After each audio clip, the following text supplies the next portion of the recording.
What's up, y'all? Sebastian with the Reptile Rangers back with y'all again today. Alright, so today we're going to be talking about a leopard gecko, or leopard geckos in general. These are a really fun species of lizard to have.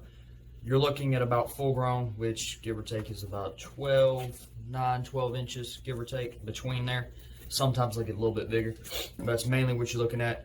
They're mainly found in Asia, Afghanistan, India, places like that. Now, like most lizards, or most geckos where they climb surfaces, they have the sticky pads, stuff like that. These guys actually don't. They have regular feet, so they can't climb surfaces. They can't, Spider-Man up to the glass, stuff like that. So these have made a very, very common species of lizard pet in the reptile trade over the past couple of years, being that they can't run around, and people find them a whole lot of fun to be around. Main diet is superworms, dubia roaches, crickets, waxworms, butterworms, mealworms. They can eat all that stuff. Now, of course, we don't advise crickets, but you can check that out in one of the other videos we did on feeders. But that's their main characteristics of diet. They have, one of the funny things about them is as they're walking, they have this little sassy strut they'll do. So they'll shake their tail side to side. It's, most of the time they'll do it right before they pounce on their food, or they'll stick their tail right up in the air and they'll kind of wiggle it, and then they'll pounce on it kind of like a dog on a bone. So they're really fun lizards to have. All right, so one of the things a lot of people talk to us about is how do you know if they're healthy or not, or if they're plump or not. So what we talk about is right here. You can see how round and chunky he is in the middle.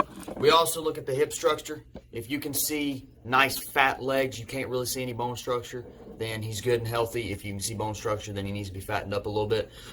Where the leopard geckos and also another species that looks identical to them called the African fat-tailed gecko get their name is from their fat tail. Now, the fatter the tail, the healthier the lizard. That's the telltale sign to know if it's healthy or not. What they do is as they eat food, yes, they process some of it up in their stomach, but what they do is they store a lot of it in their tail for the winter time, so they have extra food stored away, so they don't have to go anywhere. They can just utilize it, and it's right there. It's easy to get to. So that's one thing we tell people to check out for is you always want to look at the hip structure. If they got good muscular tone, you can't really see any bones, then they're good and healthy. And then telltale signs, if that tail is fat, you've got a fat happy lizard. Another thing you can check for is the fat pads on top of his head. If these are sunk in, it can either indicate he's low on water, basically dehydrated, or he's low on food content, one or the other. So that's another way to tell. All right, so now that we've talked about health and looking at them, we'll go in and we'll talk about housing and captive care. They're a desert species, like I said, Afghanistan, the more hotter parts of India, stuff like that. So when you're setting up a tank, a lot of people use sand, they'll use linoleum tiles, they'll use paper towels, blah, blah, blah, blah. We suggest using sand. Now, that's what they're naturally accustomed to. It's what they're on naturally, so it's the most natural feeling. And that's what we do is you want to set it up to his natural environment. You want it between about 92 and about 98 degrees on his basking spot or his basking side. His water dish end needs to be, or his cool end needs to be about 80 to 86.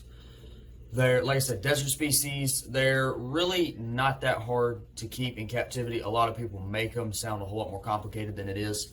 Another thing we suggest people to have, and it's really good to have not only for shedding, but a couple of other reasons, it's what's called a moist hide. What a lot of people do is they'll take small little Sterilite containers, just little Sterilite containers. They'll cut a hole in it and they'll fill it with moss, the peat moss, sphagnum moss, stuff like that. You keep it good and moist. It helps with shedding, because what they do is leopard geckos are one of the few, they actually tear it off and they actually will eat their own skin. So it helps pull it off. It helps with egg laying. You'll find they'll lay eggs in there if it's a female. So a moist hide is another really good thing to have as far as your care and habitat goes. All right, another thing, these are a nocturnal species of desert lizard. So while you keep it hot during the day and you're like, where's he at kind of crap, he's actually hiding, sleeping. So what you'll do is when you turn your lights off at night, that's when you'll find they get the most active, with them being a nocturnal species. So if you don't see him much throughout the day, don't be too concerned. If you see them, they might come out for a drink of water or they might try and bask a little bit. But most of the time, they're going to stay hidden almost 24/7 during the day. So we suggest people to do a lot of their feeding during nighttime. You can put your roaches or your worms in a bowl. You set it in there. You can let them hunt at night. That would be the most natural. But if they're hiding, you don't see them much, don't be too concerned. They're, like I said, they're a natural nocturnal species, so they don't come out much during the day. But this was just a general overlay of leopard geckos as pets. So hope y'all enjoyed this video. Make sure you hit the subscribe button, the like button, and the notifications button so you're notified when we have new videos coming out. Also, be sure to remember that YouTube is not notifying us of our comments, so if you leave a comment in this video,